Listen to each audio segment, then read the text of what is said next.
happening, everyone? This is Mason on the Track Packers podcast. Thank you for all the loyal listeners and viewers of our show. It's been a little while since we've been back together. Just want to update you on this episode. We have a special interview with Andrew Christensen. He is an up-and-coming young driver out of the Wilmer, Minnesota area. He wanted to get an interview with me and wanted to be included in on the podcast. And so stay tuned in the show for that, and be sure to stay updated on Andrew Christensen. Again, he'll be out of Wilmer, Minnesota, and looking to move up into the bigger stock car ranks from the go karting realms. So hope you enjoy the show and enjoy that interview with Andrew as well.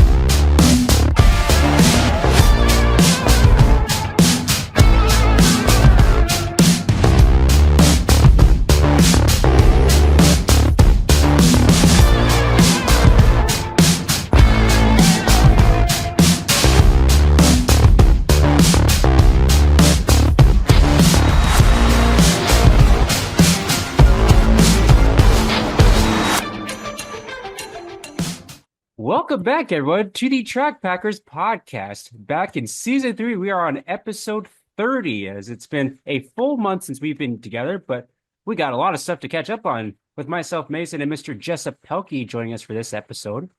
We might get a guest appearance from the counterpart to Mr. Jessup. How are you doing, sir?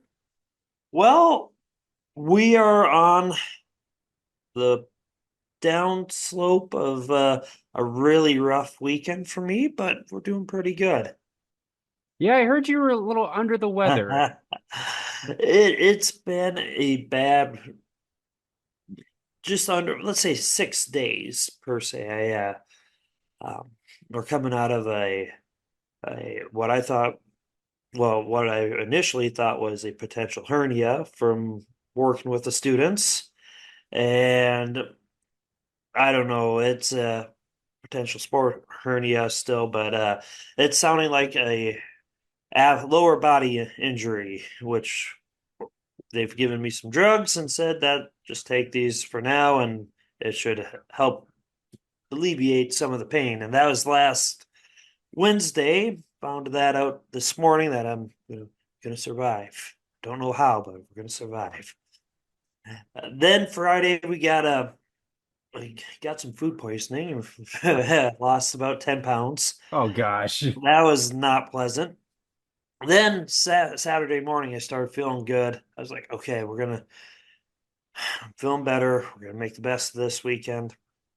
Went to go feed the dog and bent down to get the food out of his tote. And as I started to come up, I felt like just a bolt of lightning hit my back. And I'm like, ow. And I started crumpling down to the floor. I'm like, no, we got this. If we just push through, it'll be okay.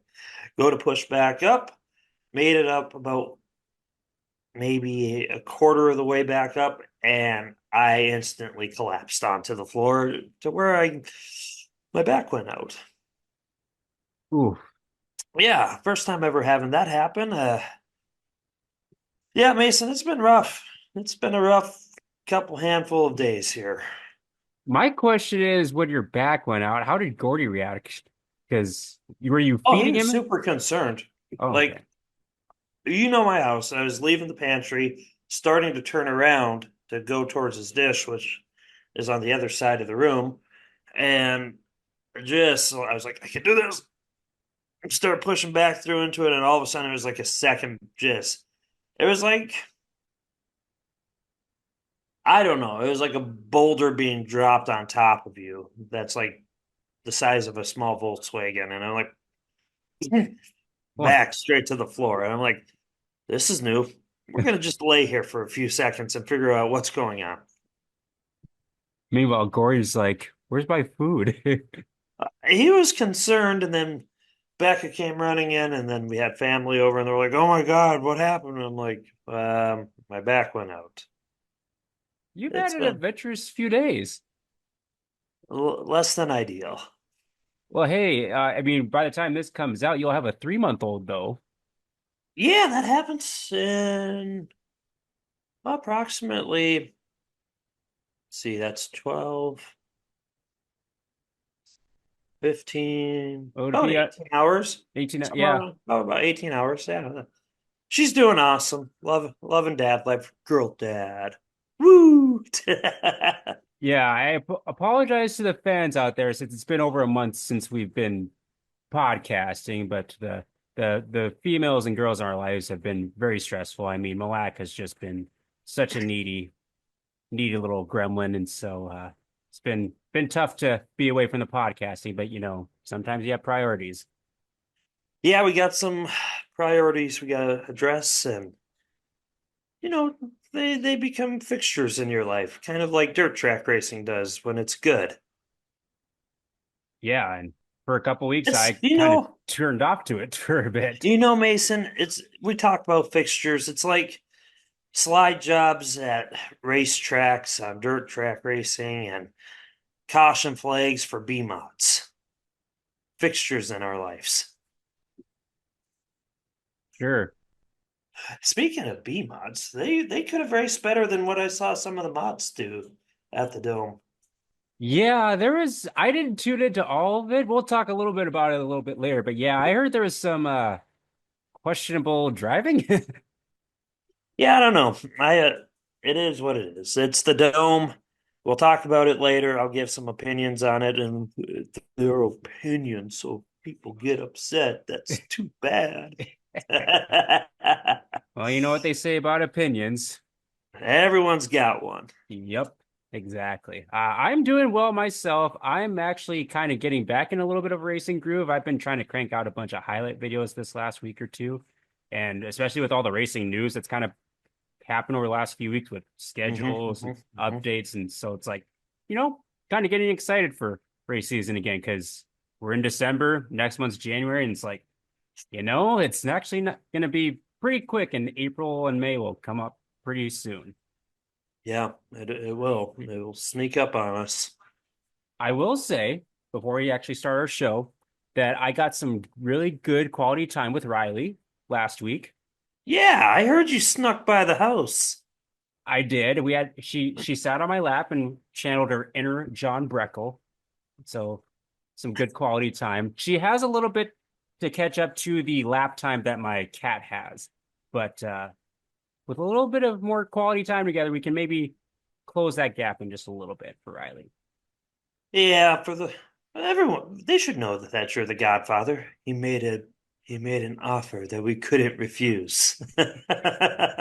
Yes. I needed to exude some of my aura to young Oh Riley. God, I hate that word. It, What? it is one of the more overused It's words these days. aura. There's so much aura around him. My God, I look like I got wrinkles. I'm tired first off, folks. So if it looks like I got like old person sags on my eyes, I'm gonna have to get like surgery, like the nip tuck on eye drops. Well, But but between that and then you throwing your back out, people are going to start thinking you're old. Chrysler, that hurt. And then who was it? My mom. Was it my mom or was it somebody else? Somebody told us Riley's got my hairline already. I'm like, oh, poor child. Well, that thought briefly crossed my mind too the last time I saw her. Hey, What? What? Anyways, before can we we get, just go? Come on, get to it, Mason. yeah, I was What gonna do you say, say? before we get to our episode, we have to thank our presenting sponsor, Hitch Harness, and this is a great time to check out hitchharness.com. Thank you to Tyler Hall for supporting us all season long. Head over to hitchharness.com and check out the products they have, especially during the Christmas and holiday season. If you're looking for some gifts to give to some of your loved ones, you have truck owners that need some more efficiency with their truck beds. Check out the hitch harness and the styles that they have there. They also have chassis dollies, pull bar brackets, amenities for the racers, so you can make life easier in the shop as well. Again, hitchharness.com. Get a hold of Tyler Hall if you have any questions, and we'll be happy to point you in the right direction. I could have used one of those chassis dollies for my lifting me off the floor the other day. I think that would have been way better than just willing myself off the ground. Yeah, because I'm sure you didn't get much assistance getting off the ground at that point. Well, they were concerned, but it was like lay on your stomach, roll to your side, You know, it's suffer, and push yourself back up. what well, I'm guilty of this too when people like fall or something like that, or when something happens, like there's like a period where everyone just like stops and's like, "Are you okay?" before they go over and do something to like help. Yeah, it's been less than ideal. I usually just sit there. I'm like, oh no, are you all right? How can I And help then I you? help them. Do you want, well, technically speaking, you should ask for like if they need assistance first, because if they can't feel their legs, you're not supposed to move them, or if they have a broken leg, they're not supposed to move. You're supposed to splint and immobilize whatever part of the body that's broken and all that good stuff. But sometimes you have to be patient in order to be the most beneficial help that you can be. Very true. And then you kick them while they're down. I kind of did that like verbally to someone today. Oh, really? Was it John? No, it was with our work fantasy football league. Oh, we'll have I to talk more about that. Yeah, we'll have to talk a little bit later about that. But in the meantime, let's officially start episode 30 with the waving of the green flag with who or what are we repping? Who are you repping this episode, Jessup? Well, I am repping the seventh annual 2013 Magic City Showdown shirt. I don't know if I've worn this before, but Never seen that shirt before. it's it's kind of cool. It's for you've never seen this one? I don't think so. You should have. I It's don't, a My Notion shirt of yeah, but that no doesn't mean Dax. I always get the shirts when Doesn't I'm you should have seen it? Oh, this is gonna put actually, everything gonna bend down. Can you see?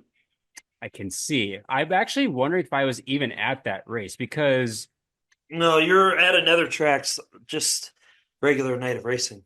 well, I was in marching band at the time for college, and I always went a couple weeks before the end of August. So there was a couple of the World of Outlaw shows I didn't get to see, and I think that was one of them. Ah, well, that all makes sense. But I'm wearing it because we'll be talking about Nodak and the World of Outlaws here soon. So we kind of broke that last time. We did, yes. I don't know if we were supposed to, but we did. I think the timing worked out where it was like literally like maybe a day or two later that it actually officially came out on the schedule.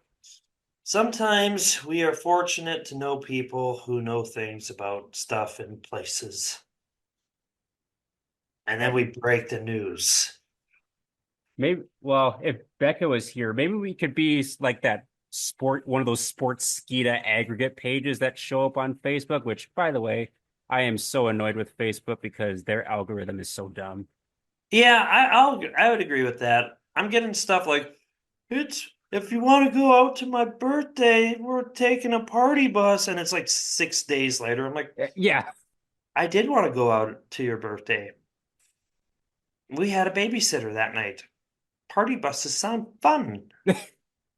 Except then we were going to do that on Friday night, and then I got food poisoning at the restaurant, and yeah, we didn't yeah. get to do anything.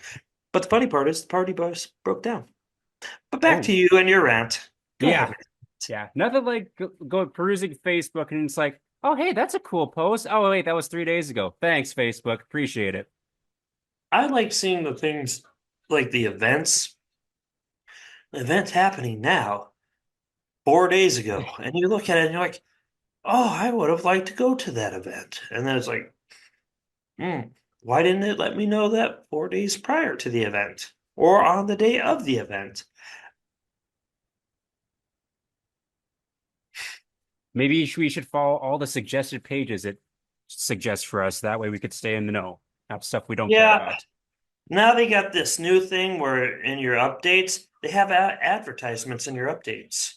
Oh, great. And then that's like another thing, like with Snapchat now, they have like advertisement snaps sent to you, and you can't get rid of them unless you watch them. And I'm like, I don't like you, Geico. Go away.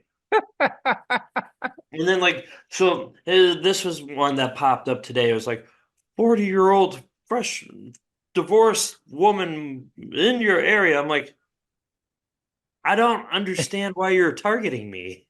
I'm not 40. I'm not divorced, and that's not my area. I have no idea. I have no idea what the logic is between like Instagram has been bad with advertisements too. So, anyways, that's my rant for today. Cool shirt. Thank you. So I'm gonna keep it simple for my who or what are re-repping. The koozie, it's a David Carlson koozie with the M, Monster M.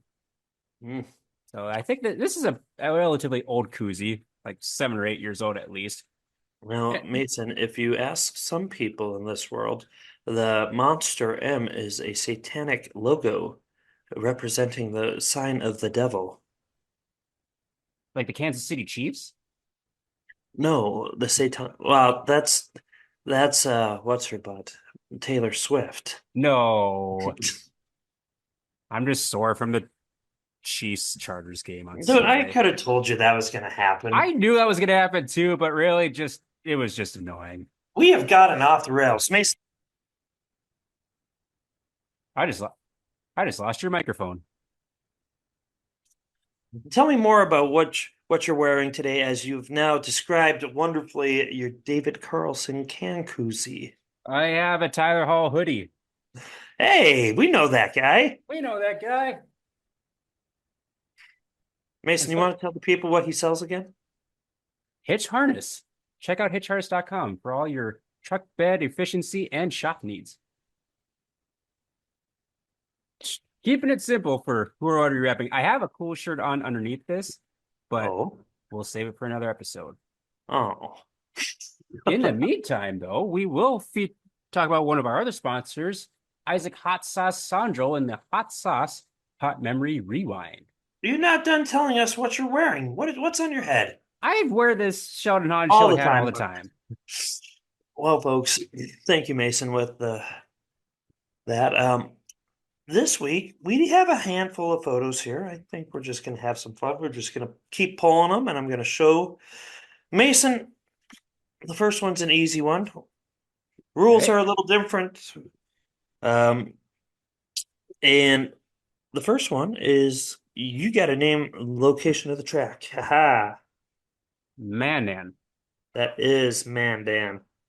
Back when the trees were freshly planted. And the Very haulers small were trees. parked inside of the track, not outside. A very young Dakota Centennial Park. Mm-hmm. Okay.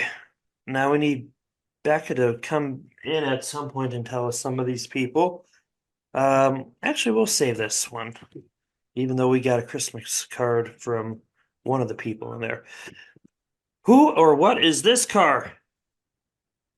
Okay, so I'm gonna guess it based off the sponsor. So it's McDonald's. So it's a Gartner. I want to say it's John Gartner Sr. That would be correct. Now, this is where we're going to get. I'm going to pick another one I know.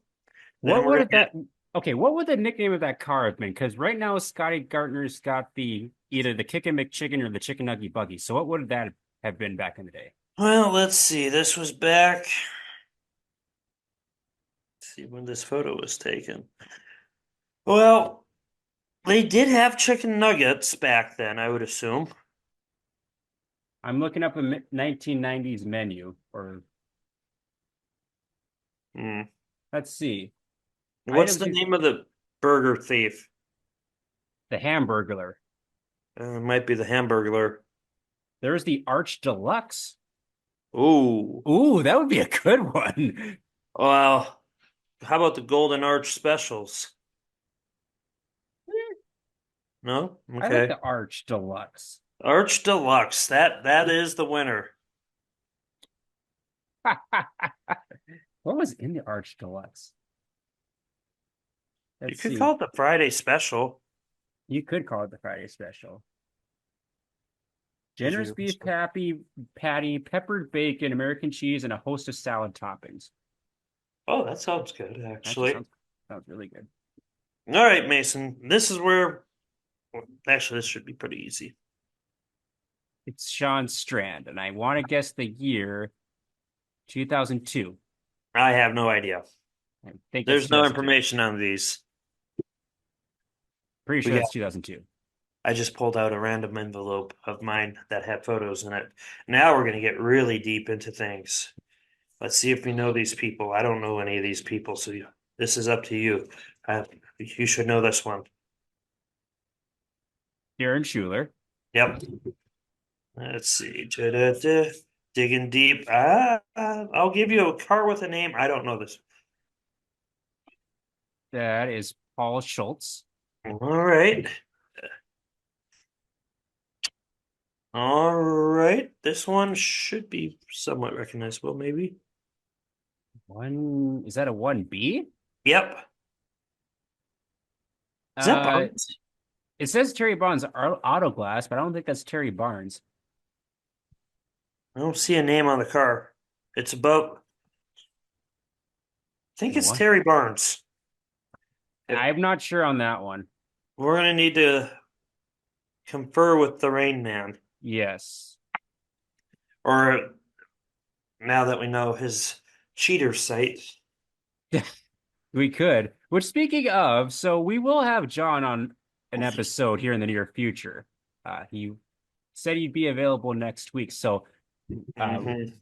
those that are able to view the show, you'll actually get to see how much hair he has grown in that amount of time. John has hair. Continue. No, I'm done. You're not. My mind is blown at that. Unless you want to go to street stocks, maybe you know these people. I don't know.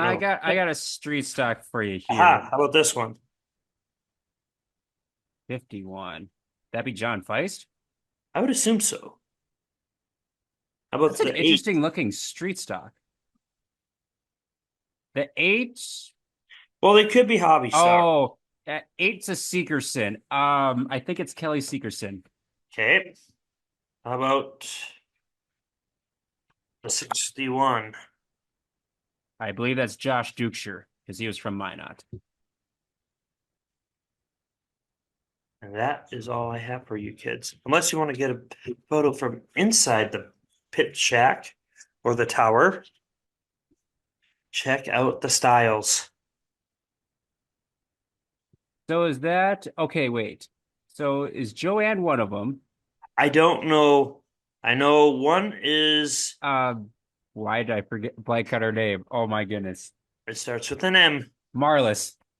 Yep. Marlis is the one closest. I think that's Joanne next to her. See, I thought that was Joanne too. And then I don't know who the third person is, but I know the fourth person. That you know who the third person is? That's No. fully haired John. That I'm joking. Oh, high riser one. well, for what I don't think John has any shred of black hair. Not anymore. Is that I don't know who the far person is. Is that Charlie? Yeah, it's Charlie. Okay. Charlie Erickson. Okay. So I don't remember what he looked like in his younger days. Okay, let's see if I I would can assume that's him. let's see if I can cover this up properly. That's the two. Who's it? White and two. Slide your bottom finger to the your right a little more. What do you mean? I just want to see where they're from. All right, London? there's your hint. Warrington? Oh, I should know this. Okay, Mason, give me some hints. Currently races a late model. Oh, is it Babcock? Nope. No. A two? I've been away from all this for too long, Mason. You have. I believe he was a shakedown driver at one point. Oh, Chrysler. White and black. White and black. The number's still the same? Yep, Oh, shoot, I know this, but you do know this. oh, Krusty Coleman. There you go. Rusty Coleman. It looks purple, Mason. It looked blue. I don't know why. Yeah, it's kind of tough to see. See, okay, I'm gonna play a nasty trick on you with this one. Oh, that's not nice. I need to. Oh, that's Mara. I'm gonna say that's Marlon Seidler, but you're gonna tell me it's not Marlon It Seidler. is not. So the number's not Marlon's number, is it? No, that's a B7. Oh, is it a There is Seidler? it is it's hard to see. My camera's not Is it focusing. Benjamin Seidler? It is Ben Seidler. So I knew it wasn't going to be Marlin, but I knew it was a Seidler car. Yes. And the last one I have, Look at me go. if you get this, I will be very surprised. Actually, I should have saved this for Breckle. I would say Leanne Christensen. Nope. So this driver still races with the same number, 52, Mm, kind of from the same area, Jamestown. mm. Same class? That looks like a Roadhog in the That first person. Yeah, That I looks, wish I remember what class he said it was. uh, huh. Last, well, he raced a street stock this past season. Street Stock 52. Is that I want to say it's like Spencer Johnson? Nope, Oh, he's he's from wrong number. he's Wrong from number. Becca's hometown. Oh, thanks, babe. Brian Grentz. There you go, Brian How Grant. did you know that, Becca? I She's saw so smart. She's I the saw best. these he had his car on Okay. Snapchat. And so he sent me a few photos. I'm like, I want to feature that. That's a good one, Mason. Those a young Brian Grentz. I like Brian. He's a good guy. Yeah, he's fun to be around. He's Yep. fun Yep. He is. fellow. There's a lot of good people in racing, so we make that clear. Good group of photos this week, Mason. Thank you. This is what happens when we have a month off, and I'm like, oh hey, we actually prepare Yeah. for once. We don't prepare very much. What's prepared? Just kidding. We do prepare. I don't. But again, that was the hot That's not sauce true. hot memory rewind, and thank you to Isaac Sandro for supporting Mhm. us. Which, speaking of Isaac, he has now won 3 weeks on our Pick'em League this year. Hey, He's I have a complaint. This won't be a shock that I'm complaining about pick'ems. I already know what you're going to complain about. I set my lineup not once, not twice, but three different times before the first game last week, and all three times it never saved any of my games. And then I get Becca's like, "You didn't set any." I'm like, "What do you mean I didn't set any? I set three of them." Or it was 2 weeks ago, whatever it was. Very heartbroken. I was running up in the top three the whole time, and Yeah, you're right in the thick of it. yep, that happens. So We do have that's a off to everyone who's still picking. we have a very spirited battle for the top of the standings right now. It is fun when everybody picks the odds-on favorite. Sure. Well, I mean, I picked the Chargers. I picked the Chargers too, and they let me down. I would have made bank on that pick too. Would you have it as your 13 points overall? No, I put like two. Oh, I would have made bank. Well, everyone probably would have picked the Chiefs, and I'm like, hey, that's points Yeah, I'm you getting, only and you're not. gained two. So Still, here's the thing: if you're gonna pick like an underdog one, you got to have one, and then you go. You don't go all the way to the top, but you give yourself like a considerable amount of points, like 7 to 10, because then if you do hit and everybody misses, you're just making clear. But at the same time, if you miss, then you're you, gonna get railroaded quick. yeah, especially where I'm at in the standings. I'm like, I can't risk that too Where are much. you? I'm third, I think, right now. I think Becca's Mhm. leading. I think it's collusion. Yeah, let me check Is it here because real quick. I'm beating you guys in the overall podcast starting grid? Well, we haven't really throwing any cautions and really haven't had an official lineup for like 5 Oh, no, episodes. no, no, no. It's not an official lineup. It's more like one of those touring series that you actually have to follow every race to. Because instead of just pick and throw races, it slowly dwindles out towards the end, and like the only serious ones are still at the end. Well, that actually is a very good point. What a great analogy that is. That's actually a very good point. See, we get rewarded for showing up to the races. Yeah. Well, here with another fun interview.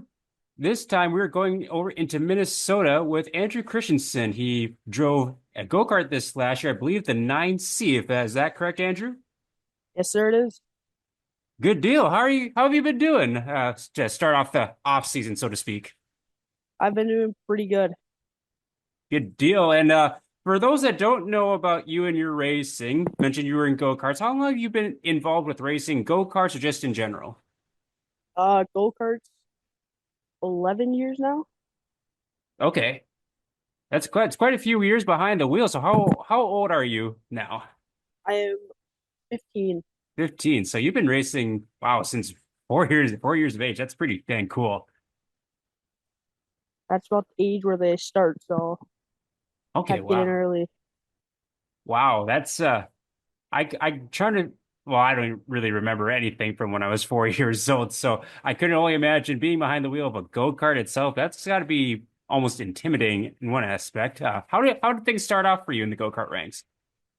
So we got an invite out to Atwater to go watch them race, and I kind of got hooked on it. So we bought a rookie cage kart and raced it at Westport for my first year, and then we went to Westport Atwater, and then we got a wing kart for me, which then we raced that from Minnesota, and we've raced all the way out in Nebraska with them. Okay. Yeah, I've noticed as I've kind of followed a few more go-karters and kind of understood people's backgrounds with go-karting, it involves a lot of traveling. I mean, there's a lot of places that you can kind of go to throughout the summer and even during the winter time. Yeah, one of the more famous places is would be kind of Nebraska, $1,000 to win for a go-kart race. It was really good payout. Or Wisconsin is another one. Cedar Lake Arena. Yeah, I always notice when I go over to Cedar Lake that they have that kind of big indoor place, and so that'd be kind of cool to. Have you been over to Cedar Lake for any of those races? Yep. So we would run the um Sunday. I think they called it a Sunday shootout. Okay, nice. And so, being that you're around the Atwater area, are you from the Wilmer area, or where would you consider home for you? Wilmer. Wilmer, nice. And so, do you get to go outside of the go-kart racing? Do you get to go to any of the races in Wilmer or around the surrounding near communities? Yeah. So this past year we went around traveling with my sister Alicia Christensen. She finished 25th in national points in the Hornet for her first year. So we were kind of happy about that one. I started my YouTube this year with all the onboard cameras I did. So Nice. So, with onboards from Alyssa's or yours or both? so I did kind of both, and then my buddies wanted to get their onboard, so I kind of tossed my GoPro on them, and they decided to roll over. So got some good videos. Well, I mean, one aspect of rollover is kind of a cool video, but it's not necessarily what you want to capture all the time. No, I think we had two rollovers on an onboard this year, Oh, wow. so that ain't too bad. No, I think I just had my second rollover with a GoPro. So that for that odds, I'm kind of surprised that it hasn't been more. But and people always ask me like, oh yeah, that's gotta be like cool stuff to capture, like crashes and all that stuff. It's like, yeah, but I don't necessarily want to capture that because that means like they have to spend more money to get everything put back together and they may be out of racing for a little bit. So it's kind of a yeah. Yeah, my friend he decided to shear off his left rear and then tip it over at Westport. Oof. Yeah, they don't work too well when all the tires aren't on the vehicle. Yeah, no, they don't. That's cool. I guess I didn't make the connection that you were related to Alyssa. So now I understand the connection because I believe she's 19C for her number. 19A is her number. 19A. Okay. Yep. I do remember that now. So cool. And so, being that you've come off your go-kart season, I was just looking at some of your races from this past year. Pretty solid year for you. A good amount of races under your belt. What would you say has been one of your favorite moments from your go-kart racing this year or in previous years? Um, I mean, you always gotta be happy about a track championship. I've 10 of them right now, and I think from this year, I would probably say getting our motor problems all all figured out because throughout the whole year we had a bunch of engine problems, and at the final two races, we finally got them fixed. So kind of nice having that. Yeah, definitely when you have some gremlins that you're kind of trying to chase a little bit throughout the year, that's always good to kind of once you figure those out and then everything else is like, okay, now we're kind of where we expect to be. So that's gotta be a good feeling. Yeah, Well, and oh, go ahead. it's not nice when you got a $2,000 motor getting blown up and you gotta change this and then change that all inside. It gets too much sometimes. Yeah, engines aren't cheap, especially like in any form of racing. I like go-karts, I assume you can still spend quite a bit of money on those. And so yeah, so that's good that you had a good end to your season. Now that we're kind of in the off season, what are your kind of plans going into 2025? Anything set in stone right now? Probably just getting a seat time in the race car once we figure out what to do with it. So first we're gonna get it, and then probably get seat time will be the best for me this first year. Okay. And we were kind of talking a little bit off air. What kind of race car are you planning to get into for 2025? A mod 4. Mod 4, nice. And so they race locally around your home track of Wilmer, and you can kind of go to other places, including Brainerd, St. Cloud, Bemidji. Is that kind of what your plan is for that first year?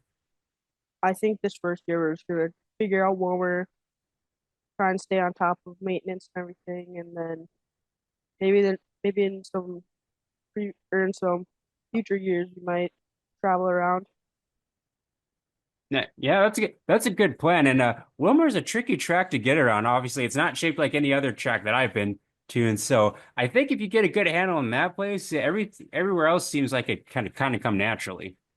Yeah, when I my sister let me race the Hornet was 2 years ago when it was still Joe Martin, when it was still his. We got to try it out, and my sister liked it more, so she got the car first, and then I I spent another year in wing carts, but I hit the wall every time in that Hornet. I did not like it. Oh, yeah, I suppose with Hornets because it's like from what I've seen on boards, it takes a lot to steer those things. So I'm sure that takes a little bit to get used to, especially after coming from a cart where it's really quick. Yeah, so carts you barely turn the steering wheel, and it gets to the bottom. Race or Hornets, it's a whole nother thing. Front wheel drive, and it's a lot more difficult. Yeah, yeah, I can only imagine. I've driven a hobby stock and a stock car, and I mean, hobby stock's kind of similar steering. I shouldn't say similar steering to a Hornet, but it takes a lot to turn. And then stock car is just like, just a slight little turn, and I was like, wow, this is night and day difference. Yeah, I just can't wait to see what the Mod 4 will be like. Yeah, because that's going to be quicker steering, a lot more speed. So I'm sure that'll be kind of a wake up call. Although I guess go-karts are pretty quick. I mean, when I was over at uh West, Westport, some of them put up some pretty good speeds. yeah, at Westport we were hitting around like 90 or 46 miles per hour. Yeah, and So on a small track like that, that's moving. yeah, but at Water you're wide open the whole time, and that's kind of like a gearing track because you got to plan when you're gonna hit the chip, or you gotta plan when you go into the corners for gearing.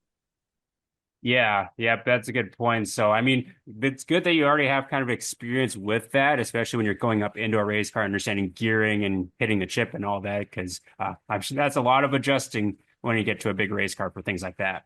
Yeah, I think it's gonna be most difficult thing is gonna be trying to trying to keep my foot in the gas if I can. So my first year especially.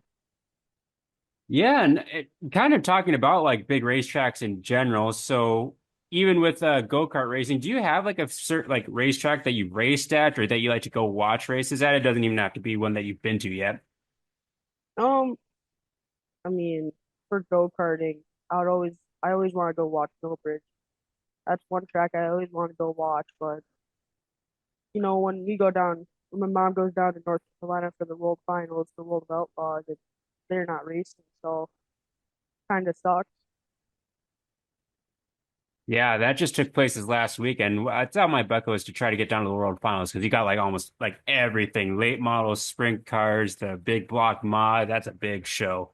I've I've went there once. It's crazy. You got just these merchandise lanes and everything. It's like 20 merchandise trailers long, and then you got a whole nother parking lot just for merchandise and all that. That would be my downfall would be the merchandise trailers because I'd probably be buying a lot of merch or that I'd come away with a whole bunch more stuff than I intended to come away with. Yeah, you might as well just pack another suitcase then. Yeah, yeah, that is for sure. Well, do any other racing memories stick out to you, whether it's behind the wheel or just kind of as a fan or observer? I mean, kind of racing memories is watching Zach Shield, Sheldon's dad, watching him race his final race at World Finals. That was kind of cool. Oh yeah, That's the yeah. year that we went down. So Is that, would you say he's one of your role models as far as racing goes, or who would you say is your role models in racing? I mean, role models in racing is probably Don Isham. Hmm. Fast guy. He's really good person. Yeah, that's a good driver, and he's still kicking butt even with how many years he's been behind the wheel too, and he's always a fun guy to watch. He definitely leaves nothing else out on the track. No, he's wicked. Yeah. Yeah, he's really good. But came close to getting a few of those big wins at the end of the year. So I'll be excited to see how he does heading into this year, especially with now that he's got a fresh new look to his car a little bit. Yeah, that's it'll be kind of cool. And then it'll be kind of nice seeing Onyx, him racing his second year of the mods. Yeah, I got to I got to race with him for how many years in go-kart. that is, yeah, I always forget that too, that a lot of the dirt track racers come from the go-karting backgrounds and you kind of can see like how quick they adapt to racing on the bigger tracks and it makes a big difference. So I'm sure you'll get real accustomed real quick to the big racing. Yeah, I decided to start in mod fours because I feel like starting small is better than starting big. Yeah, that totally makes sense, especially. Because Well, oh, go ahead. go-karts are go-karts are the same way. You gotta start at the bottom and work your way up. Yeah, and a lot of especially kind of racing nowadays, a lot of drivers kind of just trying to jump into like as big of a class as they can, whether it's like a mod or a late model before like kind of get their feet wet. And so I think you have the right attitude and right approach to it, to kind of getting your experience in some of the entry level divisions and kind of working your way up from there. Yeah, I don't know. I decided feel like it'll be a better way to start my big cars, and then you never know what I can work up to. I was gonna say, do you have a dream class that you or car that you want to run in the future? I mean, I think every kind of racing kid, it's either World of Outlaw, big blocks, or late models, or sprint cars. I feel like if I can just race local and I can stay on my feet in racing, then I'll be happy. Yeah, that's a great goal to have. And especially you've already got like 10, 11 plus years of racing experience. So you're way ahead of the curve compared to a lot of other racers. And so good head start in that aspect. Yeah, I mean, it's it's kind of crazy. That's already been 11 years of karting, so kind of nice to know that you get kind of old and karting. Yeah, you kind of looked at one of the veterans in go-kart racing nowadays. Yeah, and then you get to see all these, and then you get to see all these younger kids just beat me like no tomorrow, like Mason, Fester, huge respect for that family. Connor Ryleson, another racetrack friend. So Yeah, there's going to be a good crop of racers coming out of that go-kart division over the next couple of years. because I talked to Mason today, he said he's already thinking about hobby stock or something moving up into the super. Oh, nice. Be interesting to see. The off season's always kind of fun to kind of see what people got plans because sometimes people don't reveal their plans until like the spring, or you kind of know kind of heading into winter what they're going to be doing. So it's all full of surprises. What makes it fun. hmm And I think it's also gonna be fun for winter. We do ice racing, so can't do that now until summer rolls back around. Yeah, that's another kind of racing demographic that I've slowly kind of gotten into. I've gone to a couple races over in northern Minnesota for ice racing. Usually I don't handle cold weather well, so I don't go out to those too much, but if it's not overly cold and I've gotten used to it, I'll head out to a couple here and there. I think last time I went to an ice race, my dad was racing, we were doing pretty good, and then got wrecked and we had to kick open the doors. So Mm, that yeah. was kind of fun experience. Yeah, there's no shortage of fun times at the racetrack, no matter if it's on ice, on dirt, or on pavement, asphalt, whatever you may have. Yeah, I just gotta hope I can do good in ice racing because it'll be my first year doing that. So Okay.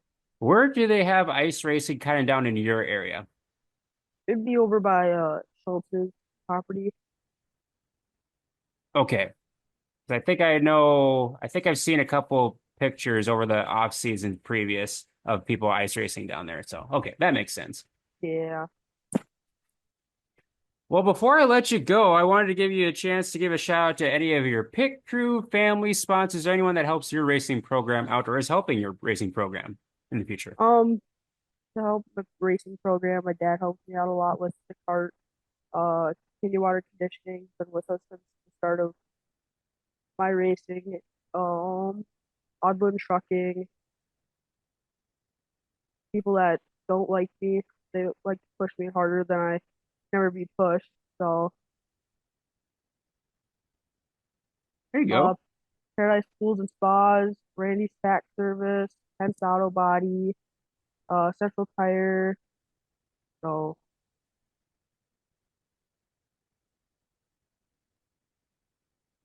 Excellent. It's a good group of people behind you, and we're looking forward to seeing what you come up, what happens in the 2025 season for you. For the fans out there, where can they follow your racing on your social media platforms or whatever you want them to follow? so YouTube, it's at ACR Racing 19A9C, and then we have a private Facebook group. I wish my sister would make that public though. So, Okay. And I'll provide links once the show comes out, so that way fans can find that and follow you on those various platforms. And so I'll be keeping tabs on you. Uh, Good to meet you and get to know you through in your racing career. And I'll be looking forward to seeing you at the big tracks here pretty soon. yep, see you in 2025. Yep. Thanks again, Andrew. Yep, thank you. Well, there has been a little bit of racing taking place over the last couple of months. I haven't been watching a ton of it, but did want to highlight some drivers that have been traveling.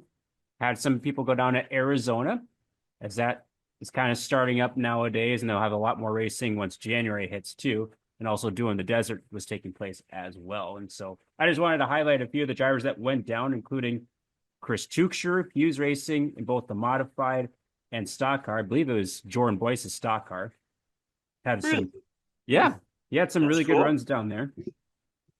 So shout out to Jordan Boyce for loaning the car to Chris Tuchscher to take it down to some of the Southwest states. We also had Sean Keena, Tate Johnson, Brady Biela, Gabe DeShaw. Let's see. Chris Strand? and what's that? Wasn't Strand out there? Yep. Yep. Sean Strand was down there. I believe Sean had 3 finishes in the top six. I know he got at least one podium finish. Yep, a third, a second, and a sixth. Hmm. Very close. Very good. Of course, Colin Hibden, originally from that area, he's gotten a couple wins down in that area as well. See, Spencer Wilson's been down there. Jason Berg got a win in the stock cars down at Central Arizona. I saw that. That's That kind was of awesome. I was kind of a surprise to see his name on the list, and I'm like, oh, must have had some free time from work. And I get it. It's cold. It sucks here in the winter. And they want to go get their itch fixed. What I know, especially this time of year too, some of the drivers that travel, not all of them, but I know some of them are farmers. So like Yep. this Yep. is their one time of year where they actually can go and travel. So like one of the guys that went down there, Jess Brecky, races in IMCA modified, he got a feature win down south, which is cool to see. His first race was down at the Fall Classic at Ogilvy in October. Ooh. So he's like, yeah, when I talked to him, he's like, yeah, with the aviation business he has for spraying and all that, no time to get away to Yeah, doesn't he race. spray? Yep. Mm-hmm. So not really any time during the regular part of the race season. So I know there's a lot of people that do travel in the winter and a lot of people that are planning to travel come January down towards Winter Nationals and then Vado, the Wild West Shootout. And so I'll be interested to see how many people will be making those treks down there as well. Because I know some people are already making preparations for that. Nice. But yeah, shout out to all the drivers that went down south and traveled. Uh, like I said earlier, not that I needed a break. I just ended up just taking a mental break from racing. And it's just like, oh, hey, I'll watch a little bit of the Gateway Dirt Nationals that happened this past weekend. Did you watch that? I watched Thursday, a little bit of Friday. Well, yeah, I watched Friday. I remember that. I was laying next to the toilet puking, and every time I would lay back down, I'd catch a couple laps and then go back up for the next round of not feeling well. Well, I know there was plenty of downtime during the sub couple of the nights because there was some interesting wrecks. Yeah, yeah. So if we're gonna go into the swing of the discussion of the Gateway Dirt Nationals, I gotta get something to drink first. So no, if we're gonna discuss the Gateway Dirt Nationals, we gotta start with the first thing about the race itself. One, it's a really cool race, and everybody's got an opinion about it. Some people absolutely love it. I like it. I think it's a really fun event. I think it's a true style invitational race because there's only two classes and the modifieds are legitimately invite only. So that's pretty cool. Now, on the other hand, you got the people who absolutely hate it and they're like, it's not true racing. They're destroying cars and I could never do that. This is not real. You'd never catch me there. Fine, don't go there. Stop complaining. It happens. You got your right to your own opinion, but from the people in the cheap seats, we don't care. Like literally, just don't go away mad. Just go away. We don't want you to be mad. Now, I like it because it has late models and mods. Great time. Very interesting style of racing. And the field of cars you get is truly a second to none style race. Yeah. I wouldn't say it's a who's who, because there's a lot of big names that don't go to it, and that's justifiably okay. But you still get a very, very healthy field of late models. Yeah. And you get literally some of the best of each area of the country. They've had people from out west, they've had them down south, the Midwest, out east, down in the Florida areas. Literally, it's from all over. So it's a really cool event, kind of a melting pot event, and kind of a time to represent your promotion, your sanctioning body, and your hometown tracks to show that you can compete with the best of the best. And it gets a little hairy from time to time, but it's a good race. Same goes for the mods. I mean, if you, I don't know if you listened to the intros from Saturday night of when Van Sickle was running through the names of in the highlights of the year for the most of the drivers.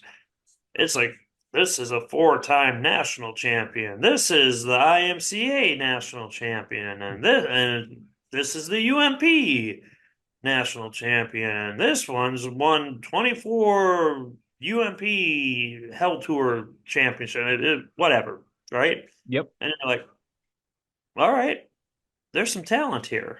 Mm-hmm. Now it's a small track and it's inside of a dome, so there's a lot of carnage. And Which is this year, makes sense. it's to be expected. I will say this year was the track itself was really interesting to watch because the first night it was a very smooth track compared to the first night of a lot of other years. Mm-hmm. And I thought the track itself was actually really good. It provided a high and a low line, and I think they need to bump the features up to about 30 laps on the prelims. 25 just seems a little short because you're guaranteed a caution about 10 laps in, 10 to 15 laps in, and then it's just a 10 lap pretty much sprint to the finish. And I think they could add it just a smidge more, in my opinion. But I'm probably wrong compared to what other people do think or say, but that's okay. Racing itself, I thought was good, Mason. There's some funny stuff that happened, in my opinion. Um, I like the Steve Shepard, just his little quote after the late model feature on Saturday night Oh, what was it? when Turbo was it Tyler Erb or Tyler Carpenter? It I was think it's Carpenter that he got into. Carpenter's crew wanted to fight him, and it was they effed around and they found out, and I was just like, nice, nice. But overall, I thought the racing was really good. I was hoping Ricky would be able to win. Mod feature kind of bogged down, I thought, once Neville got to the front. Yeah, I watched the features on Saturday because for some reason I forgot that, oh hey, Gateway Dirt Nationals are on. And yeah, the modified feature, I think it would have got more interesting if there was like a couple more laps. 'Cause I think that who was it that was second? Trent Young? Yeah. Yeah, I don't think there really wasn't much that happened. No, it was very tame. Yeah, and boring. Like, I'm not looking for a bunch of cars to get junked, but okay, so here's the other part that I kind of get annoyed. One thing that burns, I'm sure people tell me I'm wrong again because that seems to be the thing this week and or the last couple weeks is that you're wrong. If I win my qualifying feature, so if I win the late models night one, I want to be on the pole. I don't want to have to do a redraw and have to pass through, be put in sixth when it could be a one lane inside groove track. Mhm. I want where I qualified. First night, inside row, one. I thought Ricky Thornton got hosed on that. Yeah. I know a lot of drivers don't like to start on the front row necessarily, but I'd see your point. In that case, in that race, give me the pole. I know drivers will say, I want to be in second so I can see where the leader's going in lap traffic. Okay, that's fair. However, that didn't work worth a dang for the modifieds. Everyone stayed in second because he had clear air the whole time. Yeah. Yeah, late Right when they got to traffic, caution. yeah, every time. The late models was fun to watch though. That was a Yeah, fun race. from what I remember, uh, yeah, Because like well obviously B Shep when he's out front, I'm like, well, dang, good luck catching him. And so, but Bobby Pierce, I think he started 12th. Yep, he started 12th. Took him a while to get around Ricky Thornton, and it was catching him. And then I think he said the transmission or I drivetrain think broke. his rear end broke Yeah, I as he did hit what the wall. I watched the onboard, and it was like all of a sudden, like white flag comes on, all of a sudden, just a snap. Yeah, that And was coming out of 3 and 4 is when he. yes, I was like, dang, that'd be a sickening feeling getting ready for like a dive bomb because I'm sure he was going to dive bomb him. Yeah, yeah. He said he was going to throw it in as hard as he can and didn't care what was going to happen.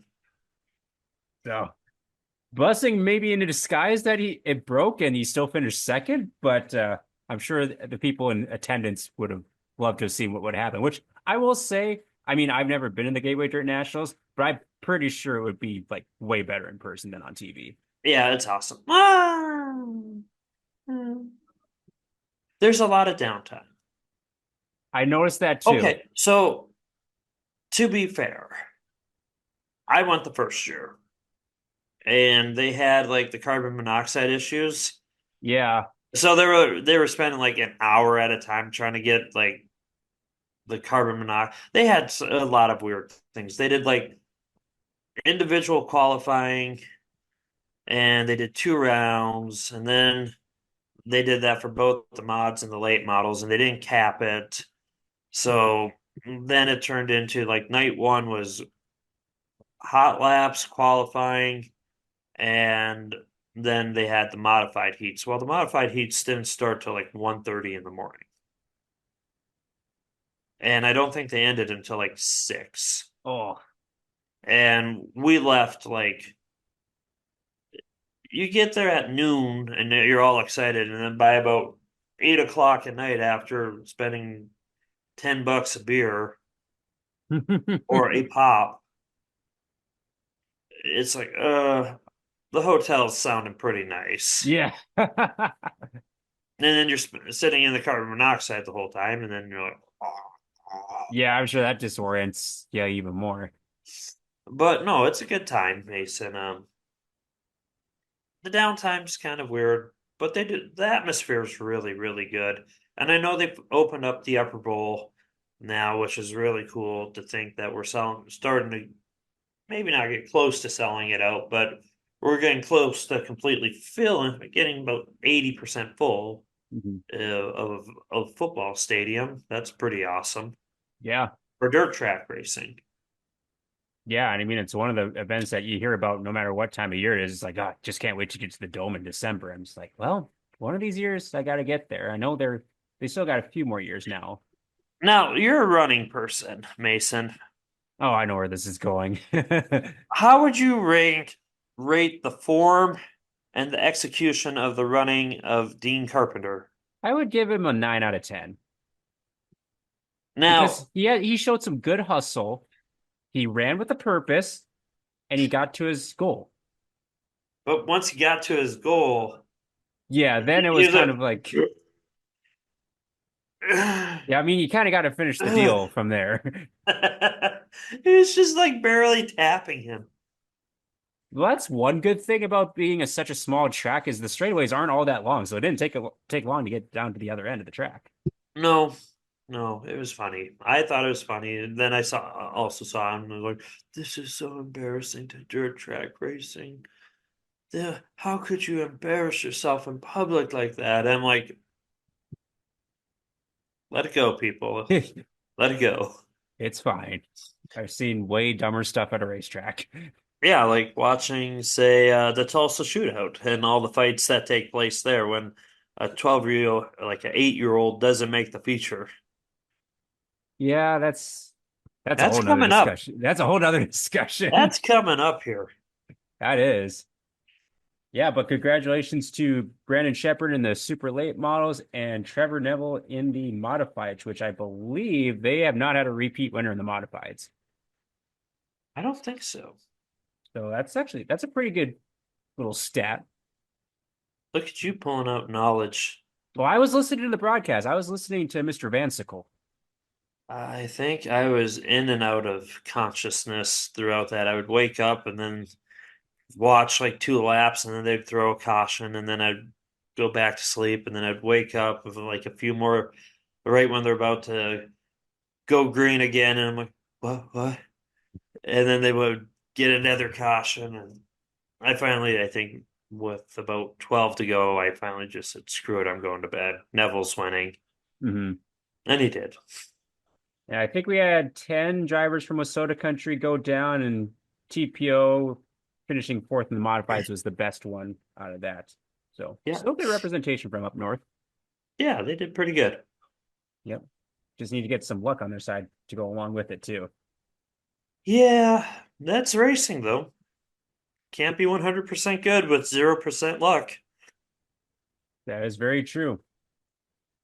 Well, we got a lot of schedule updates and things happening already for 2025. And before we get into that, I want to give a shout out to the one and only Dakota Dirt, which is your one-stop shop for everything dirt racing news and so much more.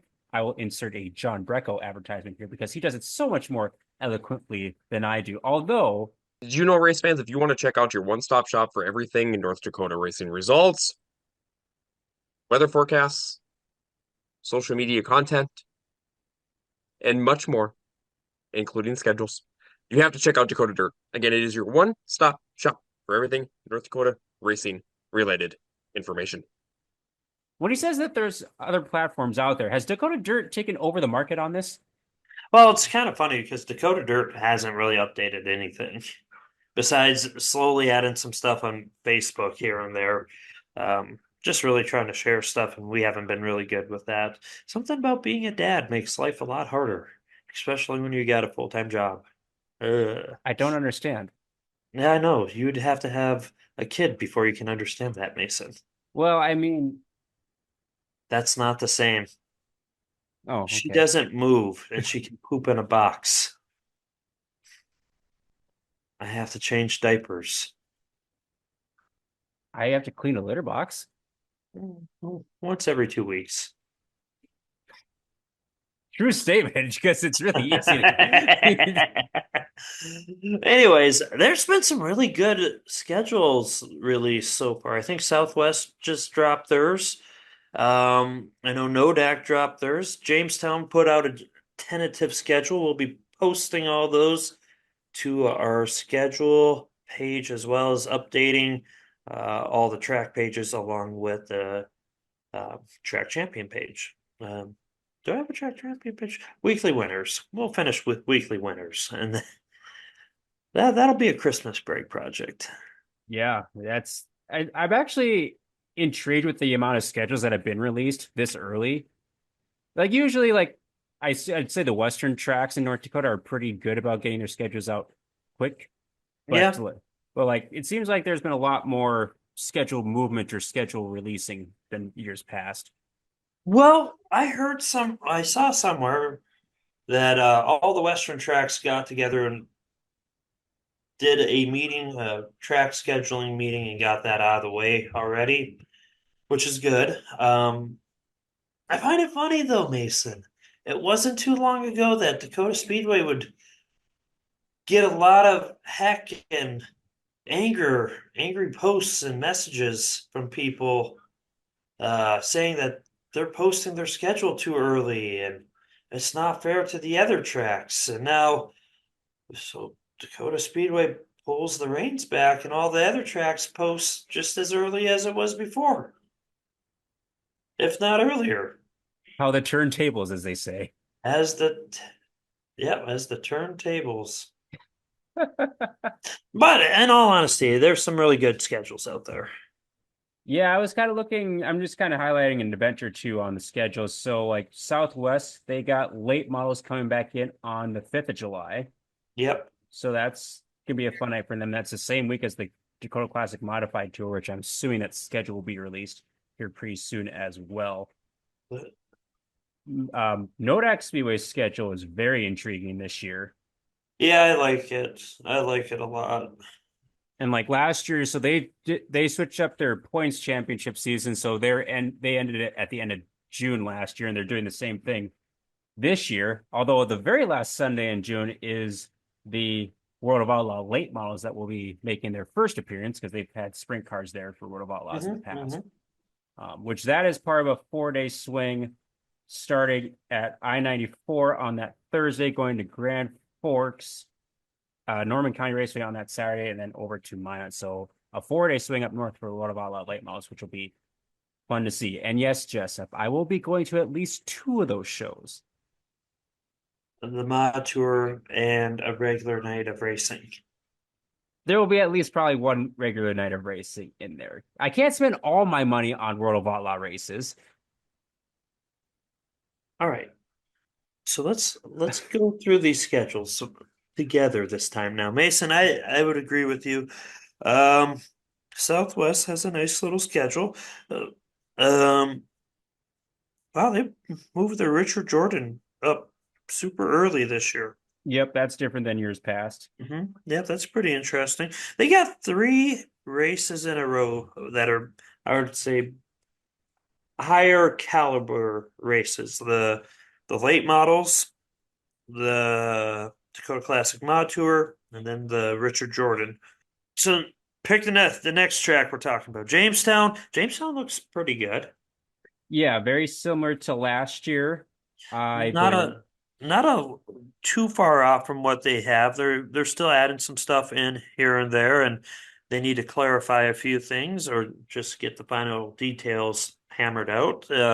Looks like another big double header weekend in August, with the Street Stock Tour being the championship night there. Yep. Along with some high flying late model action. Seems like late models are finding their way out west, and that's a win, folks. That's a big win. That's a big win. We need, not that I don't like modifieds, but I like the full-bodied, full-fendered cars that go super fast. Yeah, and I think a lot of these races, because you and I were both at the banquet, and I think a lot of these races are kind of like, what classes are we going to have with some of these special events? I think is what the main kind of things are going to be working on over the next couple of months. And so, yeah, I like their schedule. It's not too far off their beaten path, which is good. I mean, there's nothing wrong with a lot of change, like we'll be talking about here soon. But it's a solid lineup of races for their fans. It's a good mix. Yeah, it is what it is. Yeah, Thumbs up. Thumbs up there. Then we have the old Nodak Speedway. You want to go first on this, or do you want me to go first on it? Yeah, I hit the wrong button here. Well, I can kind of go off of memory. So, like I said, they have basically 2 parts of their schedule. So they have their regular season, and then they have their postseason / special part of the schedule. So basically, end of June cuts off the regular season from postseason, and they got a lot of big stuff happen. So it appears they're looking to start with a doubleheader at the end of April. Now, depending on the year, we get ambitious some years, and the last several years it hasn't really worked. So maybe this is the year. We shall see. I'm excited for them for their doubleheader for the season. My question is it going to drag out kind of like how Dakota Speedway drags their opening weekend out? Is it going to be brought all the way into, say, the end of May? I would think not in this case. Okay. Just because, especially since their regular nights are Sundays, I would say they just stick with a single opener if the doubleheader weren't to go. Okay, that makes sense. I'm just curious. Yeah, they got that doubleheader on a Memorial Day weekend. That's always a pretty nice weekend of racing for them. And then, yeah, you said it, June 22nd, season championship. And this is I don't know, how do I describe this? I'm not sure how I feel about their schedule. And this isn't a slight to anyone or Nodak, because I really like their schedule. And I'll go further into the positives. I'll give the veggies first. the potential criticism, and then we'll finish with dessert last with the praise. I look at their schedule, and it's very end of the season heavy. Mhm. And I don't know if that's the most beneficial way of scheduling your season. Because traditionally speaking, as the beginning of the season is usually the hottest part of the season to get the fans through the gates. It's the easiest time because it's fresh, people are excited, and then as the season goes on, you see the numbers decline, and then it gets hot in July and August, and then people get burnt out. And then you have your big grand finale at the end. Now, that's just one view of that I have on it. So if I look at it that way, it's like, why are we putting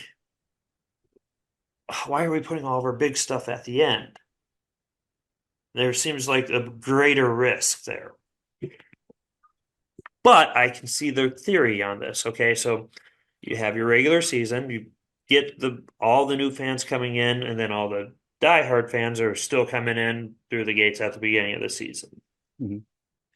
And you hit the midpoint right before Stay Fair, and boom, you're done with just weekly racing. I kind of like that. That's kind of intriguing. Mhm. It gets all the weekly racing done. It gives the point racing done. So the storylines are short, brief, precise, done. The second half of the season, it concerns me because I don't know if you're going to get all the casual fans to come back. I like it from a diehard race fan because it's like nonstop barrage of big races. Mhm. But that also has me concerned because if you have a big race followed by big race, followed by big race, followed by big race, followed by big race, what is considered a big race at that point? So do you get burnout at that point, even for like the diehard fans? I don't Now, know.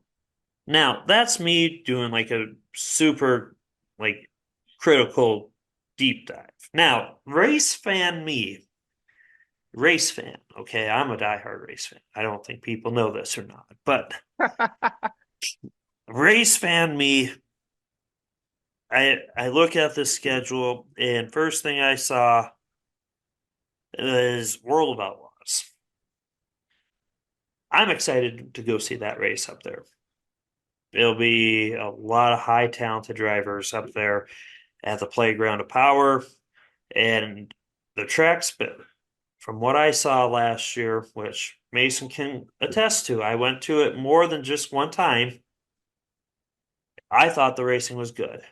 I thought the track was good.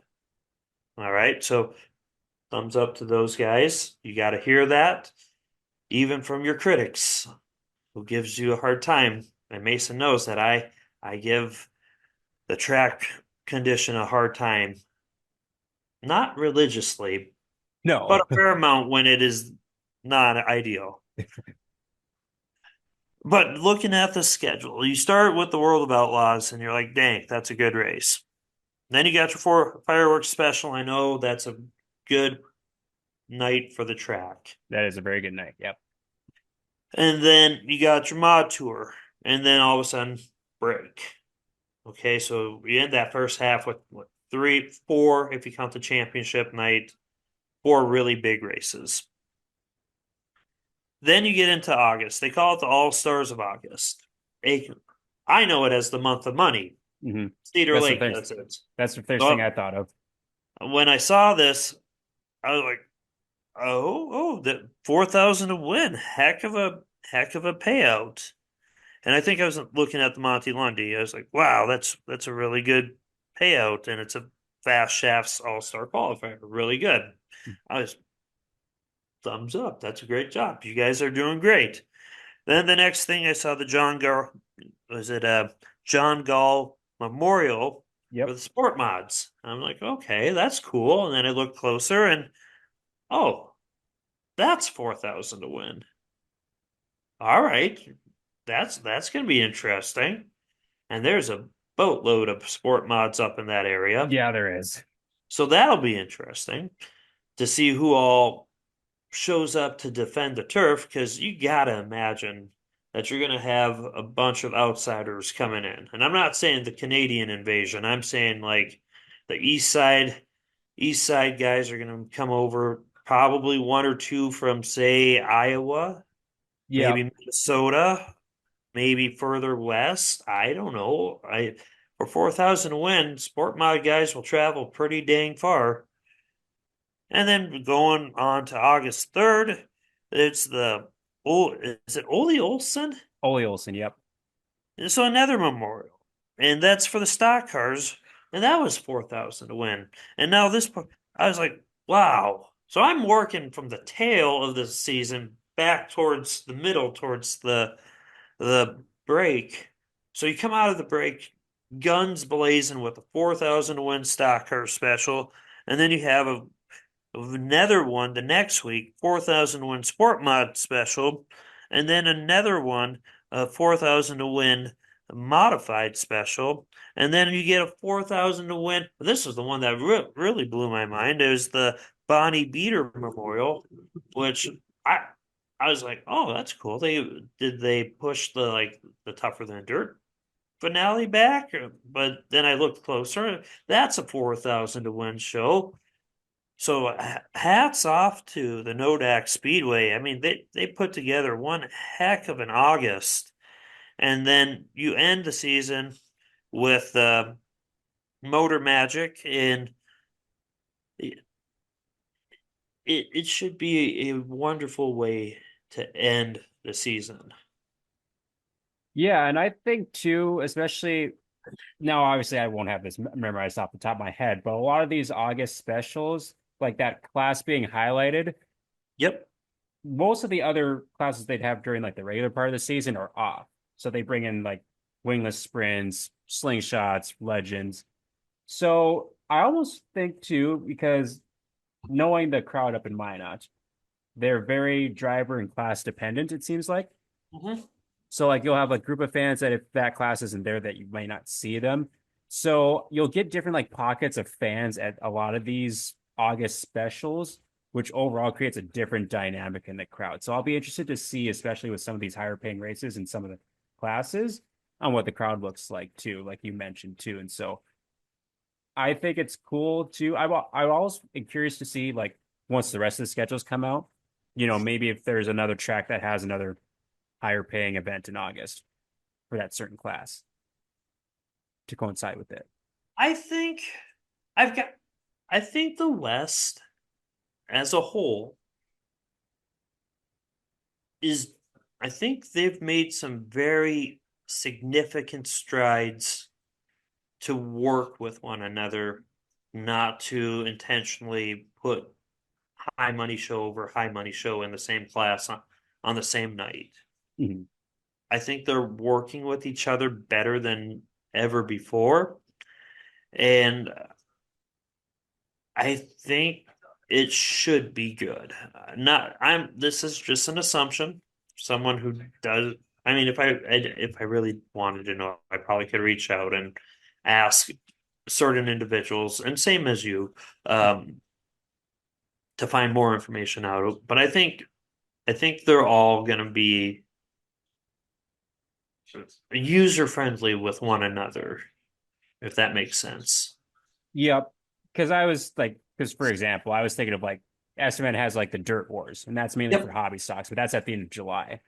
So obviously Yep. that won't coincide with it, but that's just an example I was thinking of. Yeah, I mean, just thinking from the previous year, I don't I don't think I think August is pretty wide open. Maybe like a Cole County Classic if they do like a 1 day or 2 day at the beginning Yeah. of August. Maybe that'd be the only thing that would coincide with like a weekend swing, for instance. Yeah. Honestly, I don't know how they would do it.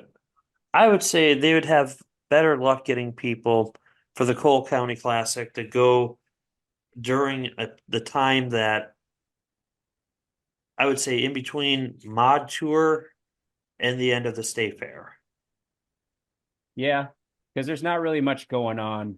Besides the fair race out in Williston, Yeah, Gov and Cup then at their the very county end. fair. Yeah. But I honestly think everyone's in a good mental place right now.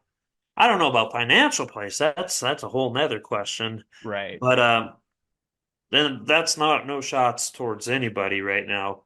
Um, No, because but everyone has different stuff that they kind of sort through. yeah, and like people get new boards and whatever. But Mhm. I I keep emphasizing I think the West is in a good place, whereas the East, I think they're good. Some new Well, ownership out at Cheyenne, which I I was just gonna say we haven't touched on Cheyenne under new ownership. go ahead. So from what I've gathered, I haven't gotten a whole lot of information, but just based off the post they had, I believe it's under the Hendrickson family, which the parents of legend driver Evan Hendrickson, Mike and Kara taking that over for 2024 and or 2025 and beyond. I don't know if it's a multi-year deal or not, but tentatively they're planning to race on Thursday nights with 12 race nights throughout the summer. Hmm, Weekly okay. classes being with sort of street stocks, Midwest modifieds, legends, mini stocks, the hobby stocks and bombers, and Gen X late models. So I'll be interested to see what the schedule looks like and kind of how it kind of fits in with everything else going on out in the eastern part in particular. So go through the classes again. Street stocks, Midwest modifieds, legends, mini stocks, hobby stocks, and Gen X late models. Hmm. Interesting. Yeah. And so I like Gen X late models stuck out to me because obviously we haven't really seen that class down at Cheyenne, but if you think about it, they race over regularly at I-94 Mm-hmm. on Friday nights. The closest on Saturday would probably be Madison Speedway, and they race him at Casino in Watertown on Sundays. So there are cars in that area that you can kind of pull from to kind of create like a regular class. Mm-hmm. And be following the Gen X late model page over the last couple of years, they promote their races a lot. So Really? yeah, I should take a look at that at some point. yeah, they do, and they because they do. I think they do a separate like points fund for like a number of races for Oh. that class in particular, and so Hmm. they got another track to race at. So you're gonna be like, shut up, Jessup. But the class that caught me off guard going back would be the street stocks. That was interesting. And the only reason why I say that is it feels like there's been a significant shift from street stock to stock car. Hmm. And some of the more prominent drivers of that area are have gone to stock cars. And I don't know, that one just kind of caught me off guard. I'm like, oh, we're headed back this direction. Yeah, and that surprised me too. But then, of course, Norman County Raceway is a Thursday night track, and they Yep, also race IMCA stock cars. And that's a good point. I guess I didn't think of it that way. like you can have like a good amount of Midwest modifieds at both tracks if they race on the same night. Same with like legends. I Yeah, don't know about if you have both of the same, whether it's street stocks or stock cars, if you have like a good amount to share between the two tracks. yeah, that's a fair point. I never added that to. Yeah, I didn't add that in. Because I know one of the discussions before like ownership changes, like, okay, if there's new ownership, do you like if you're Cheyenne, do you go back to Sundays or you stick to Thursdays? It's like, okay, because then you got to think about the Thursday night aspect with Norman County or Sunday nights with like Blendon, or if you think about Casino on Sunday nights too. I So just thought it was just a unique. Well, here's the other one. If we're gonna race Thursdays, Wishick has street stocks and Midwest mods. Yeah. So it's like, what do you do? That is an interesting scenario. And hobby stocks and legends. Yeah. Although, I mean, Legends were probably good no matter what night. We got a whole bunch of like bunny rabbits with that class. It seems like it's like, oh, they just keep multiplying. That they do, Mason. That they do. Yes. Interesting times. Yeah, so definitely a lot of schedule movement. Not much besides Cheyenne out east. I know, well, I-94 released a tentative schedule, pretty similar Yep. to last year's. And I think the last thing I had was just Challenge Series, which not too much surprise, too much for surprises on the Challenge Series schedule. No, not a lot of surprise there. Just another solid season. And they basically go hit the boxes that they're supposed to mark off, and that's about it. Yeah. They do And a tr that's not a bad thing. I mean, there's something to be said about tradition and late model series, for the most part, you don't see a lot of change with them. I mean, I was looking at the Mars late model series the other day, and there's one race, a couple races that I know Beck and I hit when we went down to Indianapolis a couple years ago. And I Mhm. was just like, I'm curious to see if they're on the same dates or around the same dates. And they were spot on same dates. So uh, to see not much influx of change didn't really surprise me, but maybe next time. I think the only big thing that jumped out to me was that they have two nights for the weekend of the Wasota 100. So I'll be curious to see what that kind of looks like. I think I overlooked that. Well, they might have done practice and maybe the first night. Oh yeah, you're right. Because that's Really, it September. should just be practice and be done, but Yeah, I think that makes sense because that's ninth is a Tuesday. so might be something like that. Yeah, similar to what they've done the last couple of years.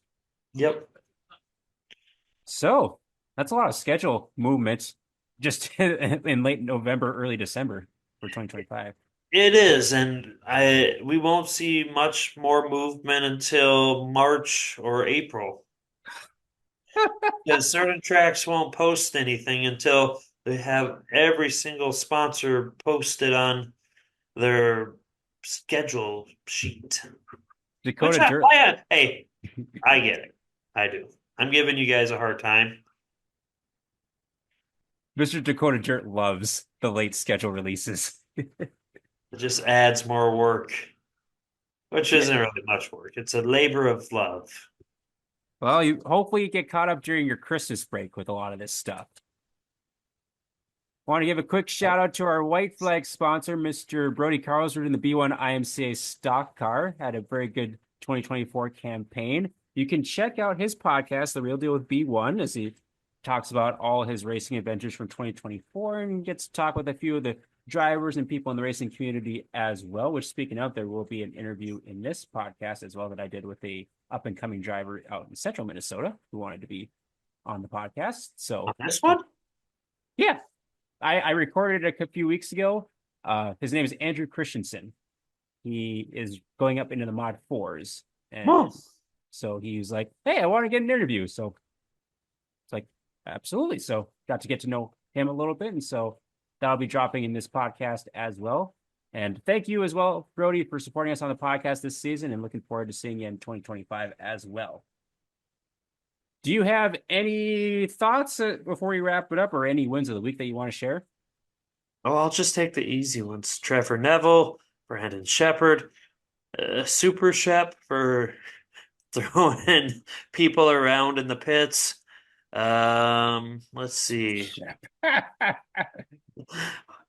that's what they call Steve Shepard, which is funny because I saw him win at Quincy. That was a sweet race. Anyways, but Jason Berg on his win. Yeah, those are my winners. People who won. And Super Shep. All right, so I do have one win of the week because I want to give a shout out to this racetrack. Do you follow Brown County Speedway at all on Facebook? No, Okay. I the algorithms don't let me see things. Well, hey, that totally makes sense as well. I'll share my screen here real quick. So they just had their awards banquet this last weekend. Check out their trophies. Oh, oh, Obviously, you have your first, second, but like the champions got like custom helmets. oh, that's pretty slick. Yeah, I was like, wow. I would definitely would rather be a champion at that point. Yeah, and I mean like the custom Although, hold on, I will say, keep going through some of these, Mason. Go to second. Next. Well, these are randomized photos, but I mean, Okay, just keep going. Oh man, keep going. That's an M. that's an M. Here, let me go through some of these. Ah, wow, Yeah, these are some of the that photos is from. awesome. Yeah, they had. There was some pretty cool stuff. Like there you go. There's like picture of the late models and championship helmet. I mean, those are some really good Wow. awards. No, I'm just looking at so looking at the door panels. Those are awesome. Those are amazing. Yeah, Wow. And then just the layout of stuff they got for their background shot. Wow. Good job, guys. yeah. I was like, when I saw some of these photos, I'm like, dang. Hmm. Yeah, that's amazing. Tip of the cap to those guys. They spared no expense. No, no. Shout out to all the those involved in getting all those awards and that banquet put together. Very nicely done. I don't have anything else as far as this show goes. We will have our final episode, the banquet episode for our best of. I have an idea for a little twist on it. When are we doing this? Hopefully next week, because John said he'd be available next week. Oh, so if that's the best of show, does that mean our season is officially done? Or maybe. You never know. Because We still have to that do a means like I would be your repeat champion. oh yeah, whatever. Yeah, Your win of the week goes to yeah. I will say I will have a major win of the week. Hopefully at the end of this week, I have a new power plant on the way. a power plant. Yeah, I have a new laptop. Hopefully at Oh, the end of this week. I was gonna say, power plants seem a bit excessive. Are we getting like electric vehicles No, we're like tapping straight into? when you're the Or head did you get a new drone? No, not yet. That's like this like an April project. No, I have a new laptop hopefully coming at the end of this week. Really excited. Nice. Well, congratulations, buddy. Thanks. It's been I yeah, I don't have much new. Yeah, that's about it. I mean, you Nothing. have a new kid? I have a kid. That's expensive. I wouldn't doubt it. uh she's a good kid. She is good. If any of you fans or listeners get to see young Riley Ray, she's awesome. Riley for Riley Herbst. Ray for Ray Everham. Pelkey for me. See, the sad part is I knew that Riley was a finalist for a name, and I'm like, they're really doing this to get at me, but no. That's a good name. It is a good name. And Riley Herbst picked up a win this year. Good for him. Yeah, so she's named after her winner. Can't argue with that. With that, that'll do it for episode 30 of season 3 for the Track Packers. As always, be sure to like, share, and comment. Thank you as always to whether you watch us or listen to us. We greatly appreciate the support, and thank you for your sponsors, Hitch Harness, The Real Deal with B1 Brody Carlsrud, and Isaac Hot Sauce Sandro. It's very cold and snowy out, but that doesn't mean you can't do your part to go out there and pack the track.